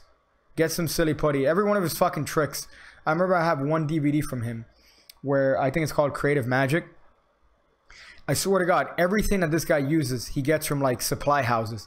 So it's like, okay, for this trick, you're going to need some copper tubing that I just bought at a copper tubing supply house. So you just go in there to the copper tubing supply house, you ask for some copper tubing, and then that's where I'm like, is this fucking a joke?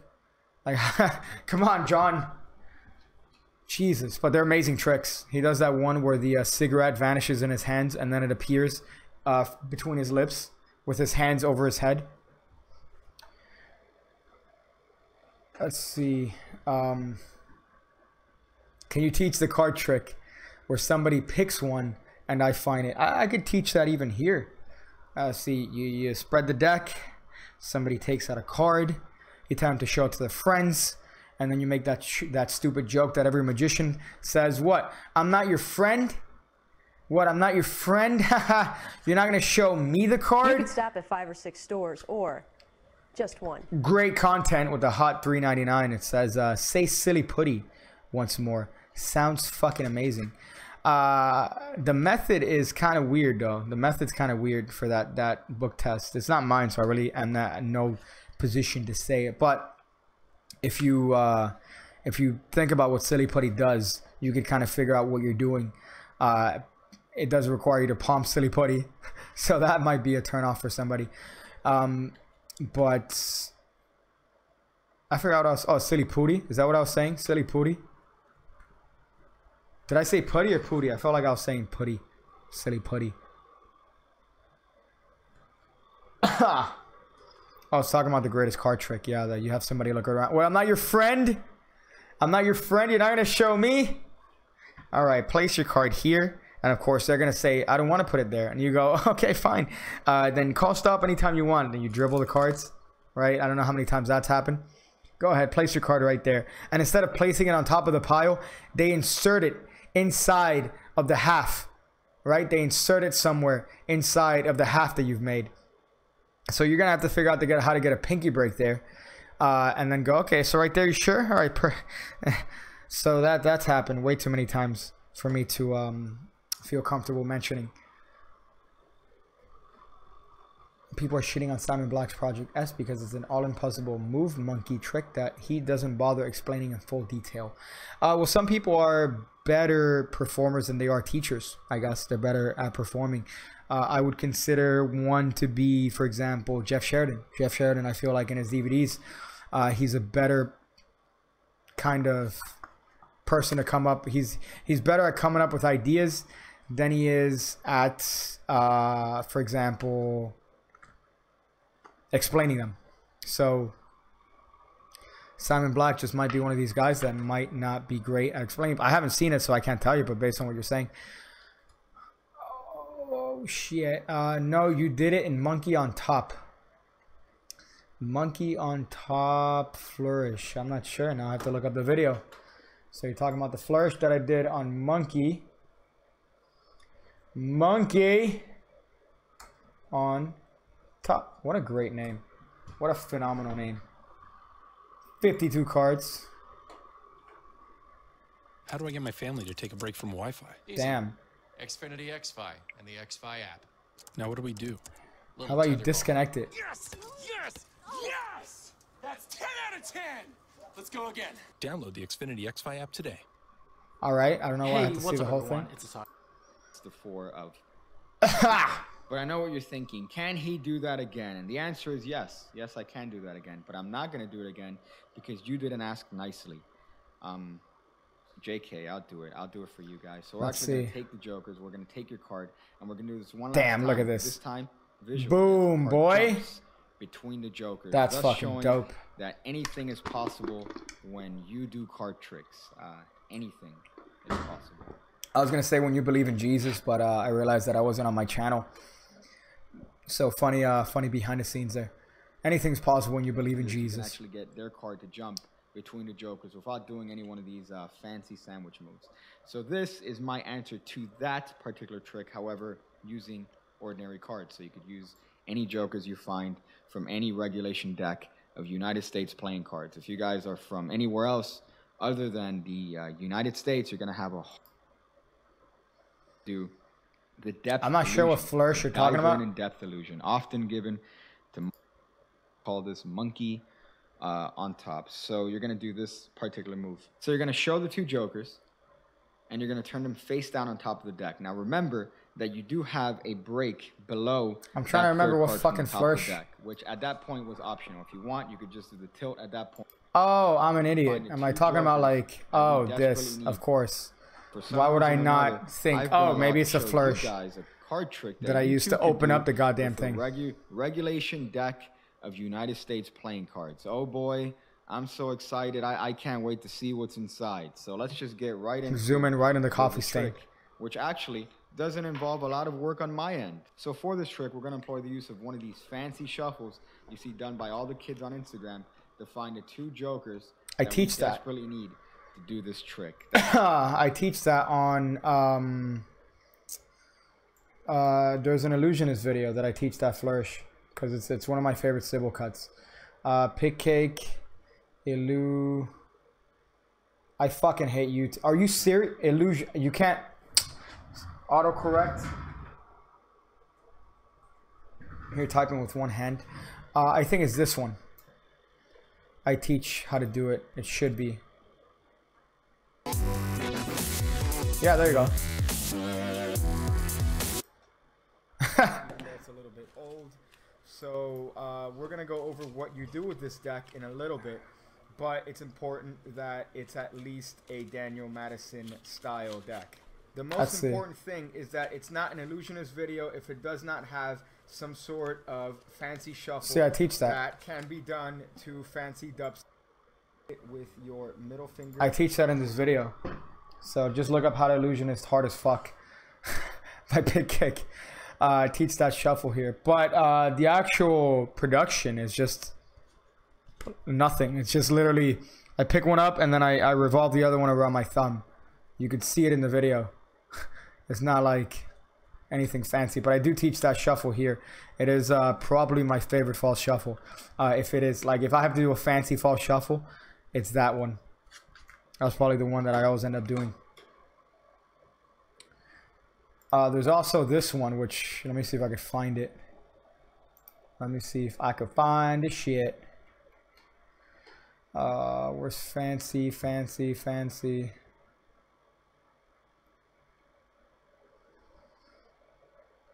I'm looking for fancy fucking shuffles. Cardistry, is this it? Yeah, this is it. Why put so much this is the other one that I like. Into something that seems built for play. It's simple. You can build oh shit. I got a full ad on this? Damn, boy. Low mileage lease on this Cadillac ATS from around $299 per month. That Kygo ass music. Look how edgy this is. This cut.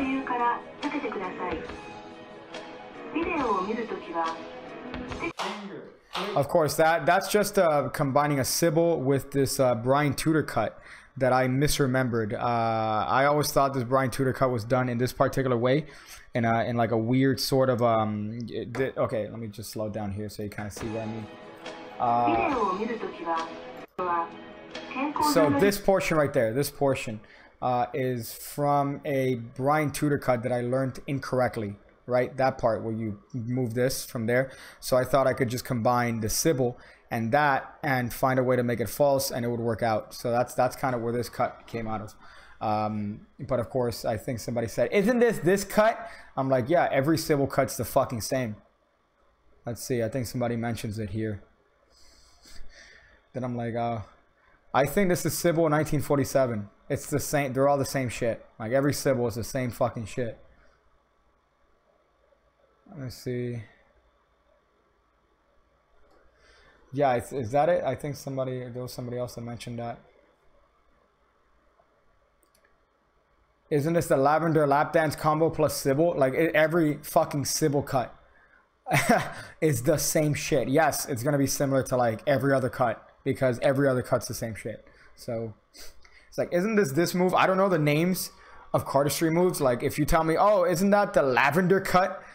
I'm gonna say, isn't that something I get from the barbershop that I go to, the effeminate barbershop? that I frequent. That might be it. So yeah, so I have no idea about names of any moves in particular, but that's where you could learn it. So whoever was asking me, Flair J Boogie, that's where you could learn that particular cut. Why is this? Is this delayed? Let me see this. Refresh.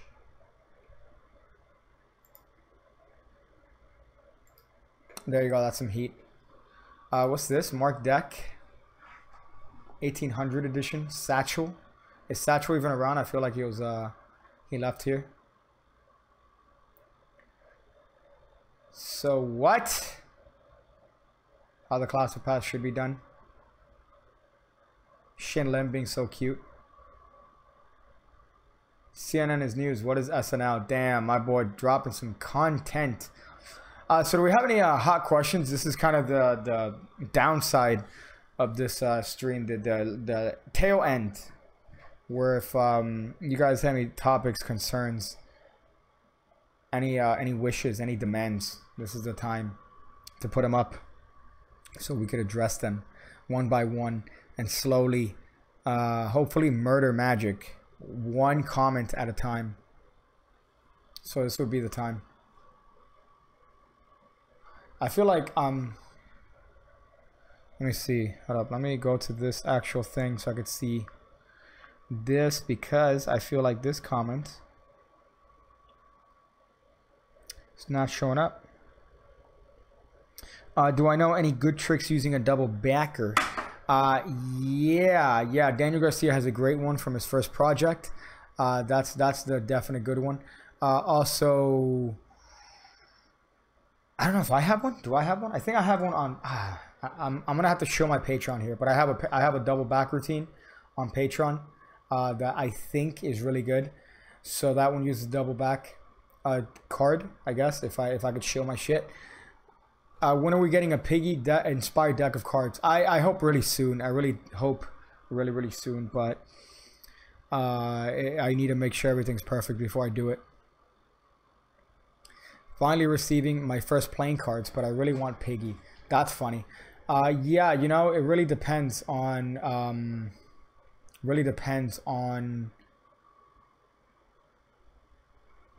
getting the designs down. I think getting the designs down and sending them over. I would love to get them on the B9 finish. I know that these guys are having a little bit of a giveaway, but obviously they're only giving out 144 decks. So I'd rather make a deck that I could sell. Like, you know, have a lot of cards that I could sell. But I would love to have them on that B9 finish. I feel like they're fucking dope. You still haven't made fun of my Magic. Let's look up the squeeze. Let's check this shit out. The squeeze. Let's see how much weird shit comes up before. I feel like I could filter this by channel. There you go. This one right here, is this what I'm looking at?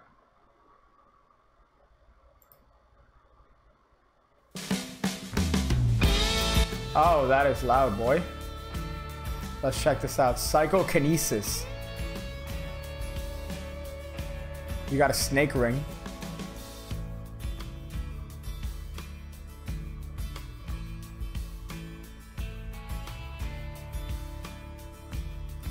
I thought you were gonna pull your ring through. I was about to lose my shit.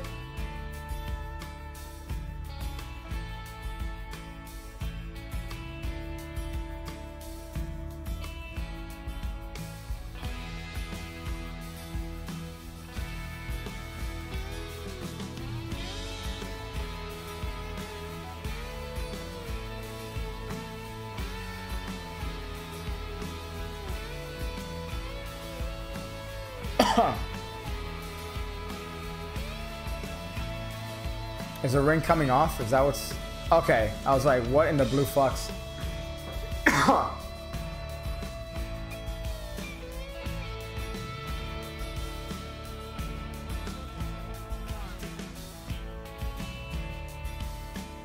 Oh shit, that bitch floating. That bitch floating, boy.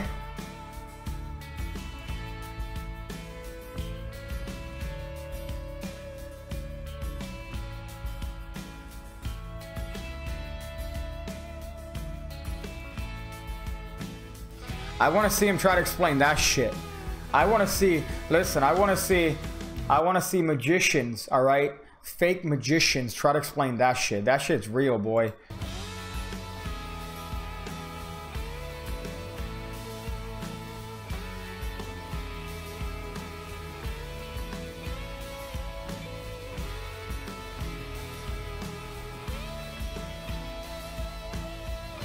Also, killer soundtrack. Absolutely killer soundtrack.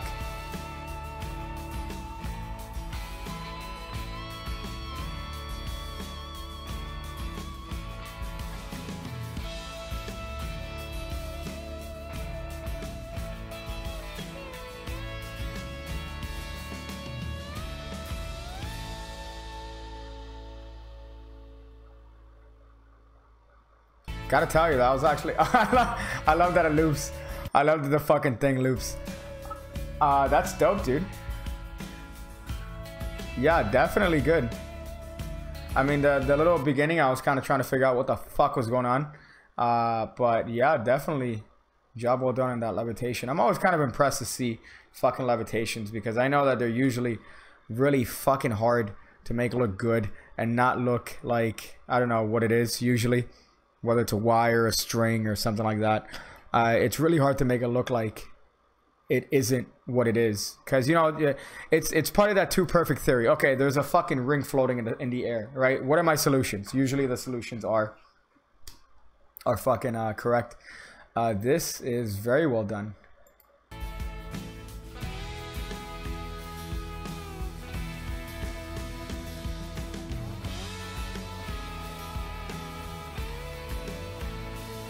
Damn.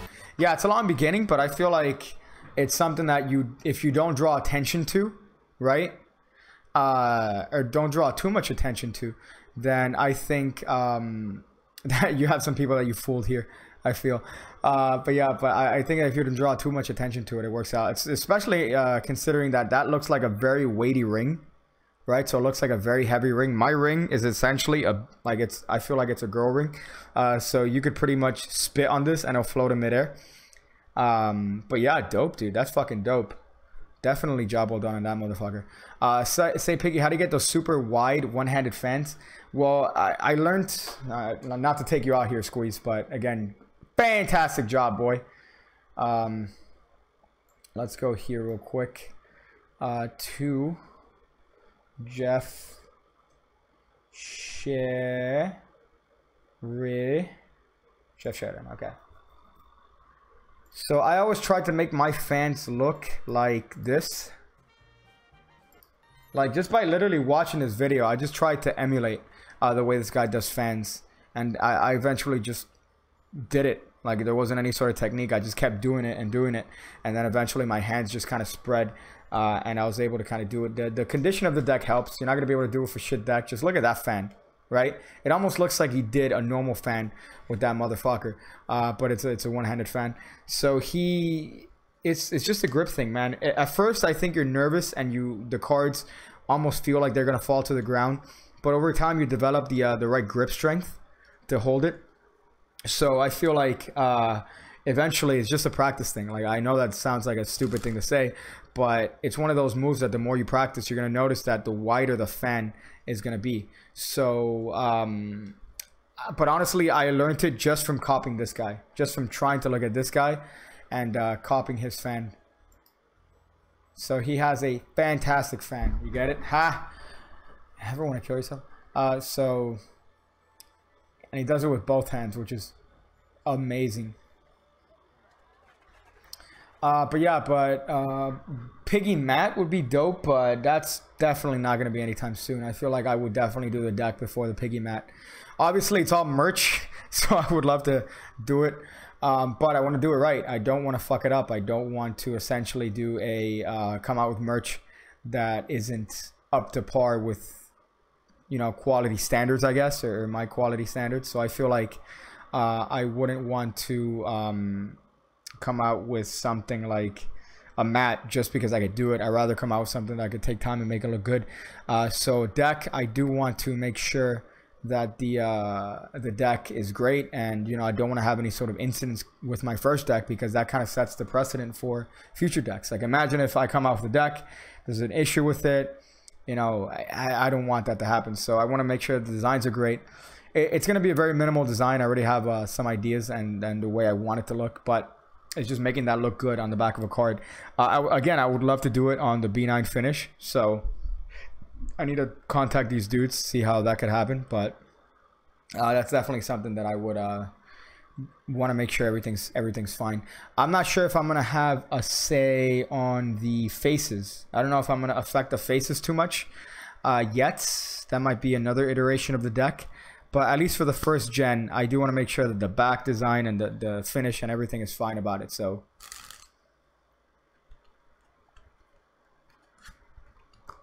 I'll know it's good when I get card Magic Orthodoxy. When he's fucking reviewing my shit, I know that I've done a good job. That's when I know. When he's like, yeah, so the caliper here says that the cards are when he drops that, I'll be definitely happy. I'll be definitely happy.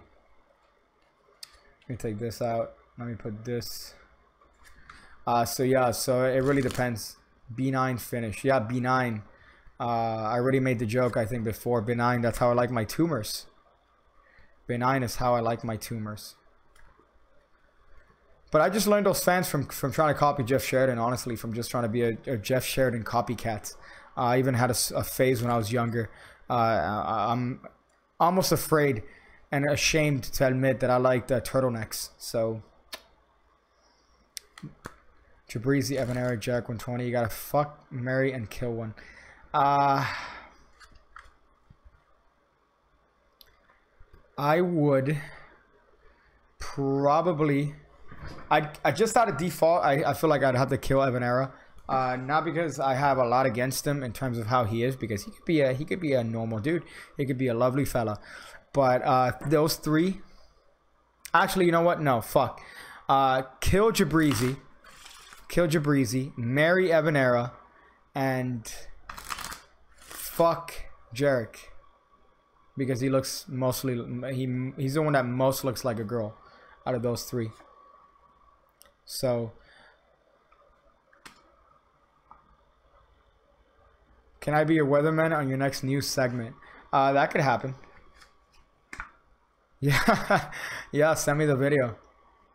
Send me the video, and I'll do that on the next Pig Alert. That sounds amazing.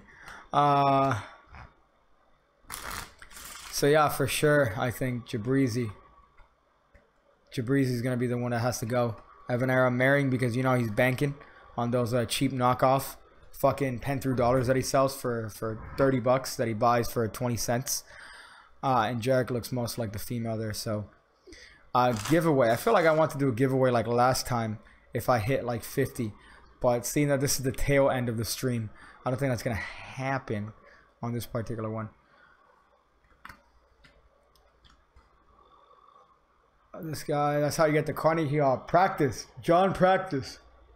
John Practice. He's an interesting fellow. He's also friends with Richard Clock. Let's see how many people get that reference. How many people get that reference? Holy shit, I forgot the word for a hot second. How many people get that? Richard Clock. Let's see how many people know about Richard Clock. I feel like you have to be of a... Like... You have to be a fucked up individual, first of all, to know Richard Clock. And it tells me a lot about your humor. I could give away my soul. I already did, which is kind of how I could do tricks. That's already long gone.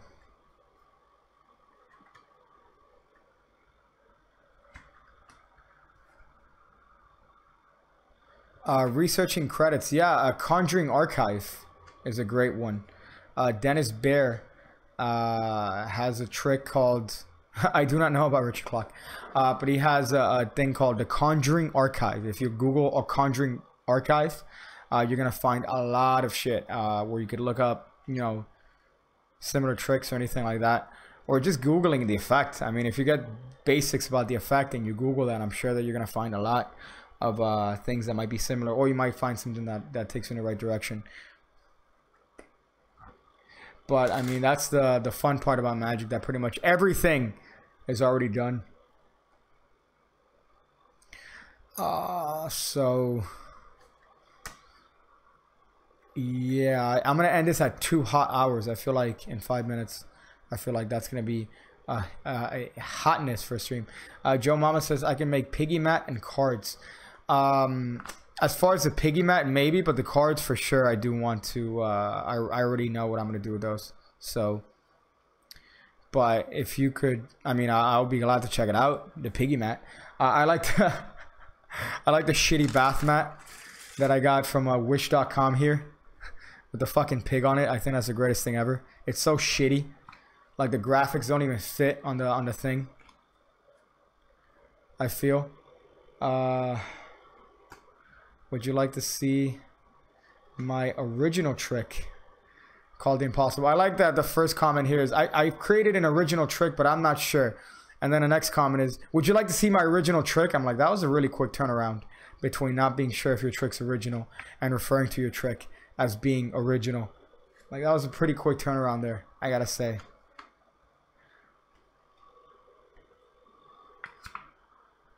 Is that why Satan took out the restriction?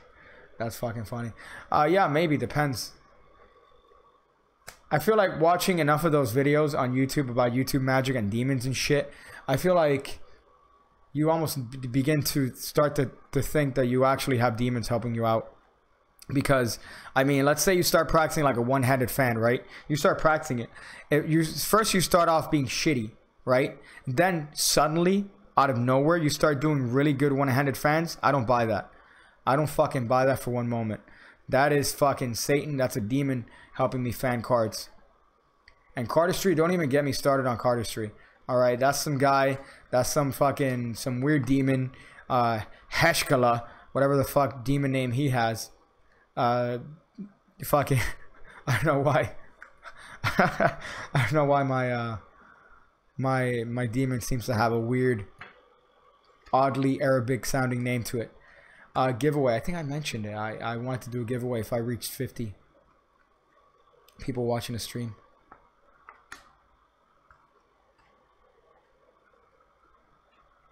But yeah, if you watch enough of those demon videos, you start to wonder.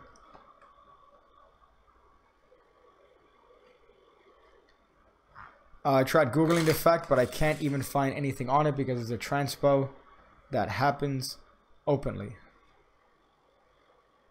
Okay, well, let's check it out. I mean, where can I find it?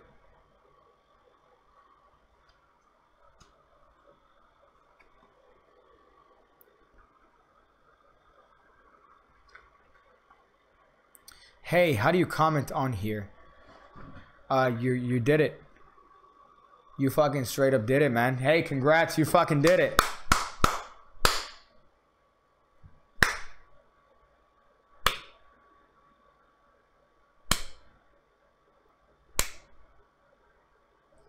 I have 22 years to reach 50. That's funny. That's funny. That's a dad joke if I've ever heard it. Instagram also. I gotta look up Instagram now. Let's see. Let's look it up again. Instagram. The fucking luxury magician. God damn it, Jabrizi. You are killing me, dude. You are fucking killing me, dude. Okay, let's see. Hopefully I'm not gonna get a seizure like last time.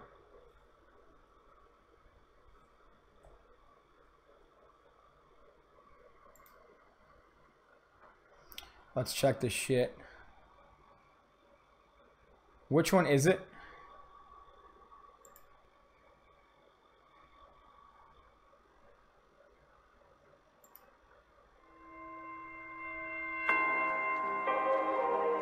I don't think that's it. Yeah, which video is it here? So I can check the shit. The edgiest. The edgiest. Okay, let's hide this. Let's go here. You gotta tell me which one, dog. Which one is this original transpo?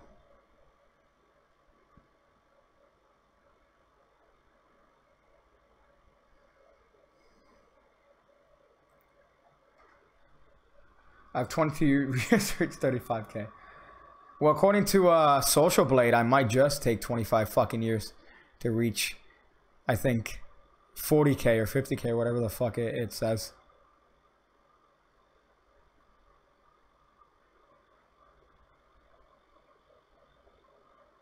I'm still trying to figure out which one of these is this transpo.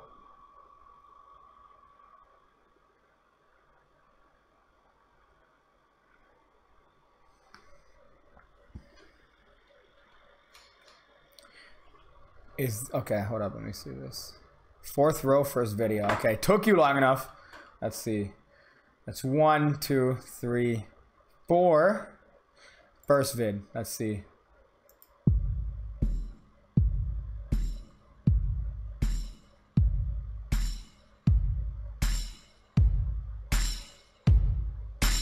Oh shit.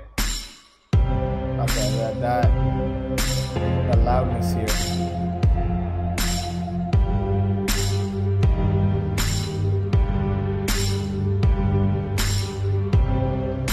Okay.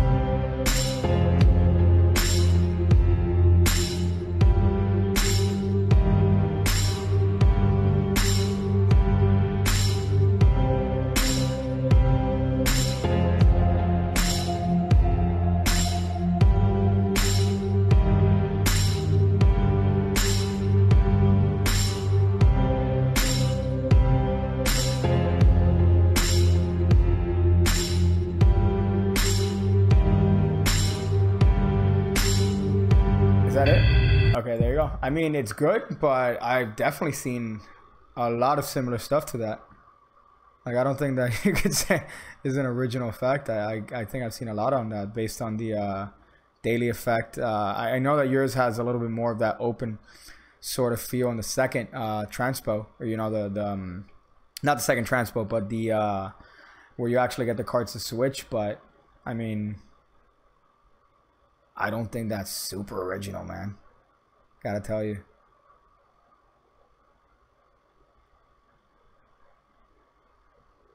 I feel like the handling's a little bit off too. Let me give it one more shot here.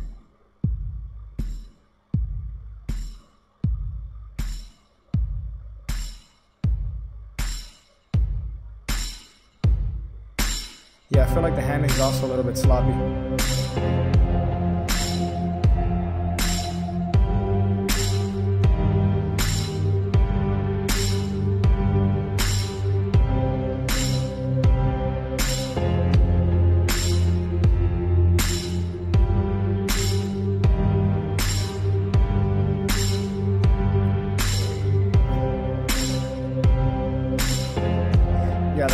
A little bit slop, but I mean, it is an interesting thing because you do get that transpo, but I'd have to look it up, man. I know that I've seen similar stuff to that, but I'd have to look it up.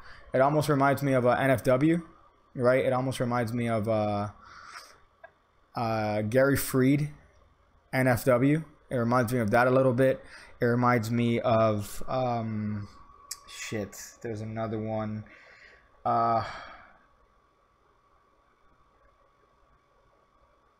It's like, fuck, this guy that did a project with Jay Sankey is gonna drive me mad. Hold up, let me look this shit up. Well, it's a daily. It's obviously a variation on the Dr. Daly's last trick, but I just think it's a little bit sloppy, you know? Like, I feel like the handling is a little bit too sloppy for it to be. Maybe if you work on a little bit of the handling, it might get better, but I feel like that handling in particular in that video looked fairly sloppy. You can't even see a little flash at some point, so I think that that's something you need to work on a little bit.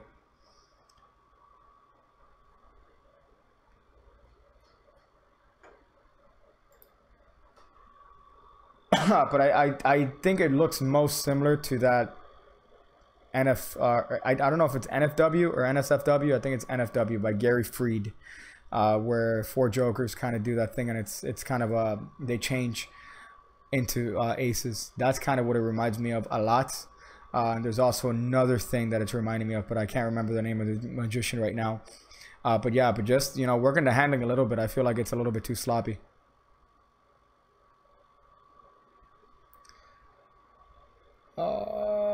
Is it too? I think this is a stream. I think that's the hot stream here. It's been 2 hours. Definitely feels like it's been a hot one in a Matthew Freeman style way. Maybe I might do some Samus later on the other channel. I feel like I might do that on the other channel. So if you guys want to see some hot Metroid gameplay, do that. For now, what am I going to do? I think I'm going to figure out different ways to use a water jug to